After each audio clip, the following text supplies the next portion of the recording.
Hello everyone, welcome to my channel. In this video I will be discussing few important question of ancient Indian history.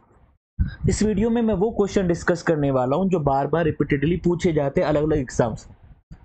History के question statics रहते हैं, बार बार repeat होते हैं, syllabus fix है। उसका कोई नया वर्जन आ जाए तो एक आधा नया क्वेश्चन कुछ बन जाते हैं, कुछ नई फ्रेमिंग्स ऑफ क्वेश्चन हो जाती है।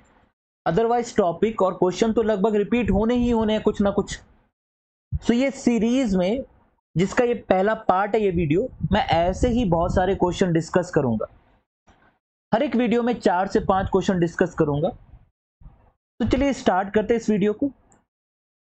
मेरा नाम है पवन कंबोज और मैंने यूजीसी नेट हिस्ट्री किया है। 5 साल से ज्यादा का एक्सपीरियंस हो गया मुझे हिस्ट्री बच्चों को पढ़ाते हुए। देखते हैं पहला क्वेश्चन कहता है इनमें से कौन सा है सबसे पुराना वेद। अब कहने को ये क्वेश्चन बहुत इजी लग रहा है, लेकिन ये मल्टीपल टाइम पूछा गया एंड इसमें भी बच्चे कुछ ना कुछ थोड़ी मोड़ी गलती करके आते।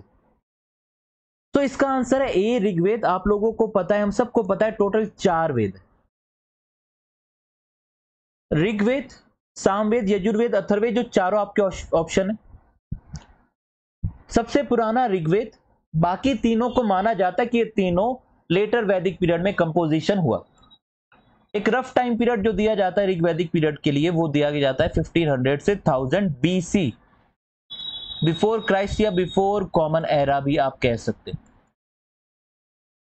4 वेद में आप देखिए, ऋग्वेद, इसमें 128 हाइम्स हैं जो कि 10 मंडल यानी 10 पार्ट 10 बुक्स में डिवाइडेड। इसमें बहुत सारी हाइम्स हैं जो अलग अलग गॉड से रिलेटेड है, अलग अलग चीजों से रिलेटेड हाइम्स हैं। देन आता है सामवेद, जो कि कलेक्शन है मेलोडीज का, जो कि कलेक्शन है बुक ऑफ चैंट्स का। तो सामवेद में बहुत सारी ऋग्वेद की हाइम्स को म्यूजिक पे डाल के एक म्यूजिक का डेवलपमेंट होते हुए देखेंगे। देन यजुर्वेद आता है जो कि हाइम्स और रिचुअल से डील करता है। देन अथर्ववेद आता है जो कि चार्म्स एंड स्पेल्स से डील करता है। ऐसे चार्म्स एंड स्पेल्स जो कि आपको बीमारियों से, बुरी नजर से दूर रखते। तो ये 4 बेसिक आइडिया है आपके वेदों का। बाकी इनके ऊपर बहुत डिटेल में भी बात हो सकती है, पर इस वीडियो में मैं शॉर्ट एंड क्रिस्प आपको डिस्क्रिप्शन दूंगा। दूसरा सवाल पूछा जाता है सत्यमेव जयते कौन से उपनिषद में मेंशन्ड है? ए मुंडका, बी केन, सी कथा, डी छंदयोग। तो इसका आंसर है मुंडका उपनिषद। अब देखिए मुंडका उपनिषद में जब आप देखेंगे तो मंत्र है 3.1.6।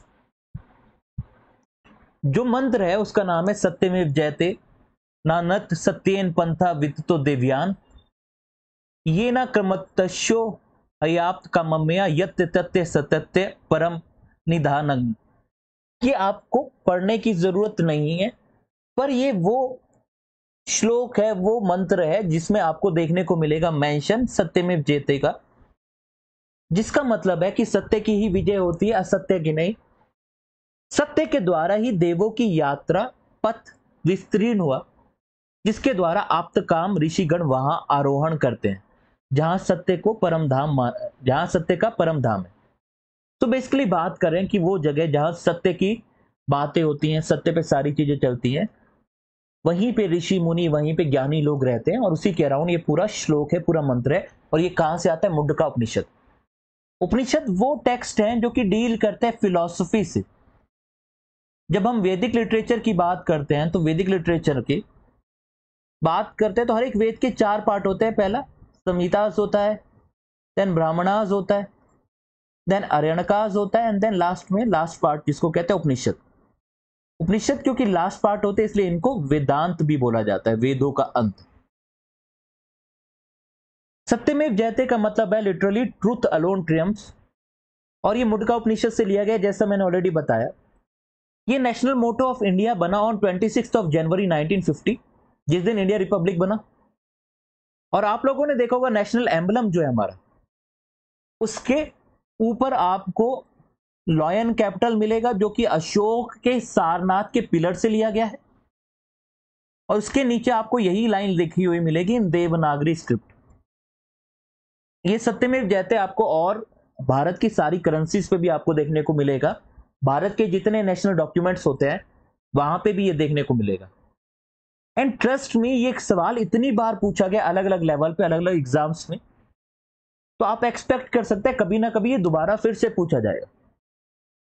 तीसरा सवाल ये पूछा जाता है कि नागसेन और मनिंदर वन के बीच में जो किताब हुई, लिखी गई, जो उनके बीच में डिस्कशन था, वो उसको एक किताब की फॉर्म में लिखा गया, उस किताब का नाम क्या है? अब ये सवाल भी बहुत बार पूछा जाता है। देखिए, इंडो ग्रीक राजा था मनिंदर। अब मनिंदर इंडिया में आया तो उसने बुद्धिज्म के बारे में सुना, बुद्धिज्म से रिलेटेड उसके मन में काफी ज्यादा सवाल थे, तो वो सवाल लेके बुद्धिस्ट मॉन्क नागसेन के पास गया और उसने अपने सवाल पूछे, नागसेन जी ने जवाब दिया। तो ये जो डायलॉग के फॉर्म में डिस्कशन है, ये लिखा गया इन दी बुक मिलिंद पानो, जो कि काफी ज्यादा इंपॉर्टेंट टेक्स्ट माना जाता है उन लोगों के लिए जो बुद्धिज्म को फॉलो करते हैं। तो इसको काफी ज्यादा इंपॉर्टेंट टेक्स्ट माना जाता है और ये सवाल मल्टीपल टाइम रिपीट होता है। अगले क्वेश्चन की बात करते हैं, इंडिका। इंडिका किताब किसने लिखी? तो आप अगर ऑप्शन देखेंगे, मेगास्थनीज, जो कि सेल्यूकस निकेटर का एम्बेसडर था, वो चंद्रगुप्त मौर्य के दरबार में रहता था और उसी ने अपनी किताब लिखी, ग्रीको राइटर था इंडिका।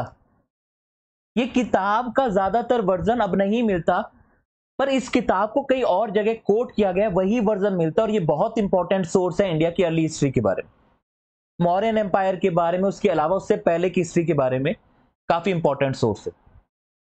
अब ये सेल्यूकस निकेटर अगर आपको नहीं पता तो ये अलेक्जेंडर का जनरल था। अलेक्जेंडर वही सिकंदर जो मैसेडोनिया से आया था इंडिया पे कब्जा करने, पूरी दुनिया पे कब्जा करने निकला था पर कर नहीं पाया था। उसकी मृत्यु के बाद नॉर्थ वेस्ट फ्रंट पे इंडिया की बाउंड्री के पास जिसने एम्पायर बनाई, उसका नाम था सेल्यूकस निकेटर। तो उसी का एम्बेसडर था मेगास्थनीज, जो रहता था चंद्रगुप्त मौर्य के दरबार में, जिसने ये किताब इंडिका लिखी। सो ये कुछ ऐसे क्वेश्चंस थे जो मल्टीपल टाइम पूछे जाते हैं। मैंने इन 4 क्वेश्चंस को समझाया। ऐसी ही सीरीज में हम और बहुत सारे क्वेश्चन डिस्कस करते रहेंगे। इस वीडियो को आप लाइक करिए, शेयर करिए, सब्सक्राइब करिए। ऐसे ही मल्टीपल वीडियोस और हिस्ट्री से रिलेटेड अलग अलग वीडियोस आती रहेंगी हमारे चैनल पे। सो लाइक करिएगा, शेयर करिएगा, सब्सक्राइब करिएगा। Thank you everyone.